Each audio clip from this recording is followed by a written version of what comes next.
We've got some baggage between us, huh? Allie choked back a laugh. Sorry, it's not really funny. If this isn't the quote to sum up this book. Hello, welcome to Comprehension Point's video Snark. If you came here because you thought that this was an audiobook, please stick around and maybe learn some reading and listening comprehension skills. I read books, discuss what went wrong and how they can possibly be fixed. I'm continuing my read-through of Lights Out by Navessa Allen. At the first video, go check out the others. Links are posted below. Chapter 21. A day later, Allie and Josh go back to her apartment after it had been professionally cleaned by the mob. Allie is obviously more interested in getting away from Tyler so that she and Josh can resume bedroom activities. There's another tedious bit about Fred the cat yelling in the carrier, and I'm getting seriously pissed off about the entire thing. How hard is it to ask the cat owners in your life what it's like to travel with the cat? Because I promise you that Fluffy ain't yelling because he has to urinate. However, the fact that we're spending multiple pages about Ellie and Josh going back to her apartment is frustrating. We barely needed a single paragraph about this to explain what was happening and move on, if even that much. Could have simply jumped to Ellie and Josh getting back to her apartment where she explains to the readers that it had been cleaned. Why complicate things by starting them with driving? If you hold it until we're at home, Daddy will buy you a new toy. Shit, he needed to stop saying things like that. It was making me not only want kids, but want them soon. I leaned towards him and stroked a finger down his bicep. And what will Mommy get? The steering wheel creaked in Josh's grip. He shot me a pointed look, then glanced meaningfully at the back seat, lowering his wrist. Daddy will tell Mommy later when there are delicate ears within hearing distance. I grinned and leaned closer. I'm pretty sure it's our responsibility as parents to scar our children. Bill's character. He's a cat! Also, what a bizarre implication that Ellie is admitting that she is close to urinating herself, and only the thought of some prize from Josh is stopping her. This isn't half as sexy as the author seems to think it is. Then on the fourth page of the chapter, we finally get some actual plot movement. There's a car in the driveway, but no one is inside. Ellie thinks it might be one of her cousins there to fill them in on what's going on. I'm going to need a minute here. For some reason, I don't think your mom relatives would appreciate my erection as much as you do. I grant you might be surprised. Is it bad that I think that this book would be so much better if Josh realized that what he was looking for wasn't wild sex with Ellie, but the danger aspect of it all, so he leaves her and joins the mafia? Then, despite the fact that there's clearly somebody waiting inside for Ellie's return, Ellie randomly decides that now is the perfect time to ask Josh why he decided to start stalking her. However, the conversation that follows is only for people who decided to start reading the book right now. We already know all of this, and I don't know why the author felt the need to rehash it. However, this is interrupted by Fred reminding them that he's still in the carrier. Allie rushes him inside where they find another one of her cousins, Junior. Allie is angry and upset at him since he's the one who shoved a gun into Josh's face last night, and hearing Allie talk about those events and reminds the readers that it's barely been, not quite 24 hours, it only serves as a painful reminder of exactly how out of control the timeline in this book has been. This super traumatic thing that happened to Allie and Josh, and they're more interested in banging each other. Get some freaking priorities. Anyway, Junior says that they need Josh to hack into Brad's computer. However, Josh is frustrated when Junior can't provide further info about Brad's computer situation, since obviously the kind of security Brad has is going to make a huge difference. Josh and Allie also get super offended when Junior says that Allie can't come, that this is no place for a woman. Sure, Junior tries to backtrack and say that this is all on his dad, but Allie is obviously having nobody's sexism. Eventually, since Allie refuses to back down and Josh won't do this without Allie, Junior agrees that Allie can sit out in the van. She then asks about how the rest of things are going in regards to getting this mess cleaned up. Junior explains that they located Brad's car a few blocks away, intentionally parked in a dark area without any cameras nearby. Since Brad obviously went to such careful measures, there are certain any neighbors with cameras will only have footage of a dude walking around with a mask on, but the police would have to know to look in the area to start with, which would be difficult considering that they've already taken the car to the chop shop. Junior also says that the knowledge of what happened to Brad's body is on a need-to-know basis. Not even he knows what happened to it. So this is for their safety in case things go sideways. And honestly, it's like neither of them know anything about crime. This is a little embarrassing to come from Josh, if I'm being honest. Finally, Junior tells Ellie what her payment for having done all of this is, that she has to go to a monthly dinner with her uncle. Oh no, what a horrible payment. However, will she survive? All the sarcasm. Ellie can't help but compare her situation to Lorelai Gilmore, and since we're on the subject, I've always thought that it was weird that they were sending Rory to an expensive prep school and the only thing that they asked in return was to spend one evening a month with their child and grandchild. But Lorelai always acted like they were torturing her. Get over it, you ungrateful jerkwad. Junior then says that they have to go, that they're in the fake city electric van, so they have to pretend to be service workers, and all city workers will never make a call after 5 p.m., so they've got to go now. Times left in the chapter, 0. Total laughs in this book, 1. Chapter 22. They go over to Brad's house. The story with the police is that Brad's family had been fighting over the police's search warrant, but they knew that the law won't be able to stall forever, so the mob has to act now to get to the computer. As they wait outside, Josh can't help but worry that all of this is nothing but an elaborate setup. The fact that he and Allie weren't even told what happened with the body only adds to his unease. I feel his fears are fairly justified, all things considered. Allie asks 1,000,001 questions about what might happen if the police show up, how they'll get away, and I get that this is useful to have all of the info, but I'm honestly not certain that it's really helping the anxiety of the situation. I'm surprised at how little time that Allie and Josh spent saying goodbye, barely a quarter of a page. Instead, way too much time is spent with Josh helping Allie put on a microphone, which of course is overly sexualized. Can we not? As Josh and the other men start their plan, they run into the first hitch. They were supposed to cut the power, but Brad obviously has a backup generator. And then, as they're sneaking around the property, floodlights come on. There's a really long, really tedious back and forth where Josh seriously doesn't know how to keep his trap shut. It serves no point, so moving on. As they get closer to the house, Josh notes that there's a strong smell of a body decomposing, which he obviously knows way too much about. I think Brad might have a victim stashed in his house, but why, buddy? Why would you have the evidence that could put you away for good hanging out in your own home? Once inside, one of the men notes that there's a huge pile of kitty litter, which isn't so much for an actual cat, but to soak up and neutralize the smell and liquids of a decomposing body. Apparently, Brad really was that dumb. Josh knows this, again, because of his dad. However, the leader of the group inside says that as soon as the police discover that, they're going to search the house top to bottom, that they cannot risk leaving any sort of evidence behind. Josh wants 5 minutes to clear Brad's computer of anything that could possibly link back to Allie, but the others are quick to draw the line. Josh can stay if he doesn't care about his own neck. Allie is upset at the mere thought of Josh staying behind, so she dashes out from the van. Because, yes, every single person in this stupid book is seriously that dumb. What exactly does she plan on doing outside anyway?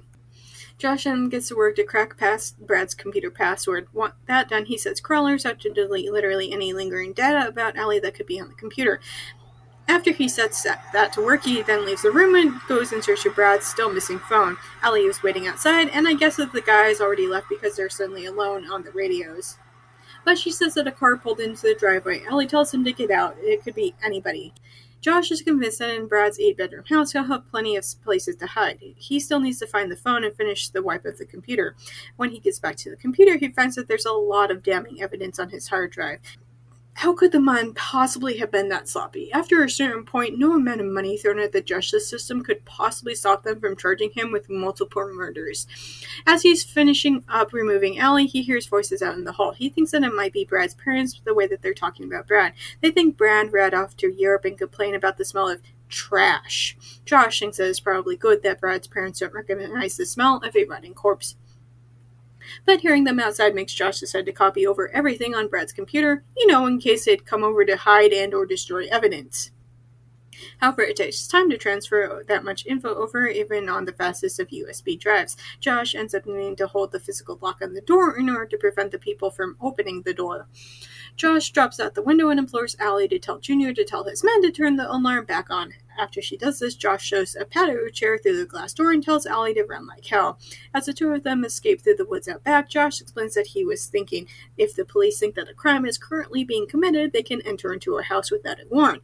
They'd obviously smell the rotting flesh and be able to actually do something. Allie is so impressed by this that she pauses running to kiss Josh, because, not like there are a lot of people out there who are looking for you or anything. It's also at this point that Josh reminds them that they left footprints in the snow, like the absolute morons that they are. Times left in this chapter, 0. Total laughs this book, 1. Chapter 23. Josh and Allie continue to run through the snowy woods. After a while, they get close enough to Junior and the rest of the crew that they can pick up the radio chatter again. However, right as Josh and Allie get closer, a cop car comes into view. The crew has to move the van in order to avoid being spotted. Josh and Allie have to hide behind a hill, but they eventually make it to the van where they are able to get away. Junior isn't happy with what Josh says that it could bring the family under close scrutiny, which I thought that the entire point of breaking into Brad's house was to try and remove any evidence that could possibly point back to Allie. Then Junior gets a call, which he relays to everybody. The police found the bodies in Brad's house. Upon finding out, and I quote, what a sadistic little shit their son truly was, his parents gave free rein over the house. They were under the impression that their son had fled. He goes on to say that while the search of the house failed to turn up Brad's phone, they were still able to grab his wallet. They'll be able to send somebody matching Brad's generic description to use the debit card of New Canada to keep the police busy for a while. Ellie thinks that with the police having now uncovered Brad's dirty secret, and the moves that the mob are going to in order to confuse the police, they might actually have gotten away with it, but doesn't want to jinx it, so she decides to stop thinking about it. When they get back to their original meeting spots, ages away from Brad's neighborhood, Josh leaves to go warm up his car for Ellie. Junior makes sure that Ellie knows to tell the police that she doesn't know anything and to speak with her lawyer if they keep pressing her. She goes to join Josh in the car and confronts him about a possible cracked rib. How and when this happened is beyond me, but whatever. He denies it, but she's a medical professional. She knows what to look for. Times left in this chapter, 0. Total lefts in this book, 1. Chapter 24. When they get back to Ellie's apartment, Josh goes into the bathroom to take a long, hot shower. As he undresses, he looks at all of the bruises on his body. Again, I feel like my mind shoved aside any sort of hurt he might have gotten, because surely the author wouldn't have forgotten to include him actually getting hurt, right? However, on top of being a serial killer, Josh's father was also physically abusive. He is pretty sure that he didn't crack any ribs, but it still hurts like anything. In the shower, Josh starts to process the trauma of having smelt the bodies in Brad's house, especially in connection with his own childhood.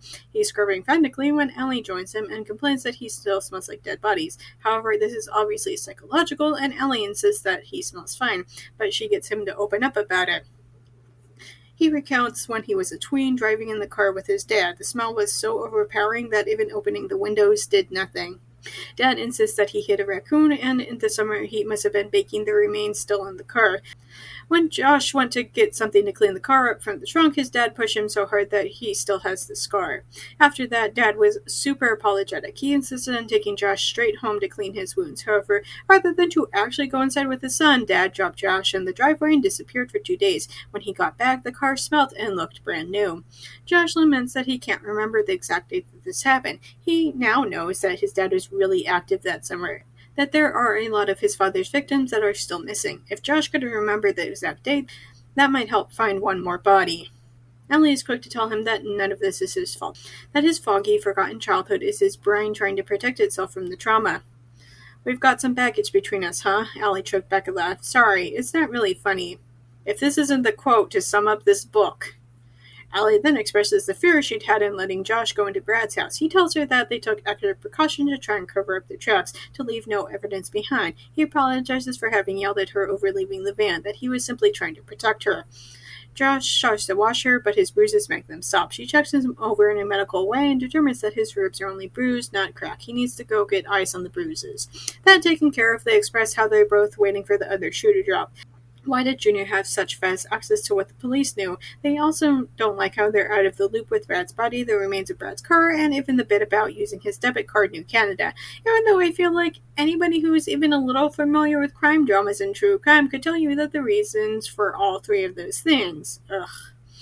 They then get out of the shower but agree to pause with the hanky-panky in order to eat first and then rest. But Josh hardly plans to let her rest for more than a few hours. Times left in this chapter, 0. Total lefts this book, 1. Thanks for listening to my Book Snark on YouTube. New videos are up every Monday, but stick around because I sometimes drop random videos on other days too. Just as a reminder, even if you can't financially support me, there are other ways to help me out. The first is watching this video as well as all my other videos. It's important to like and subscribe. Finally, you can share this video with all of your friends so that they can help as well. If you're already caught up with all of my videos, you can go to Tumblr for my main book, Snark's always free and updated every morning. The only edit to Patreon is to become a member without paying. You'll get access to the same things on Tumblr, but on Patreon. Supporters can have access to so many more book Snarks starting at $1 a month. Also new is a 1-week free Patreon trial, so be sure to check that out. Special thanks to Dawn, Phoebe, and Nikki for supporting me on Patreon already. If you want to hear your name in my video next week, either support me on Patreon or make a one-time donation. Do you like my Snark so much that you want me to snark your writing? I do that too. For just $6 per chapter, I will tell you how awful that your writing is. But not to worry if you feel like you couldn't take the criticism. I also offer regular book editing as well, just $10 per chapter. You can contact me on any of my social media platforms if you have further questions.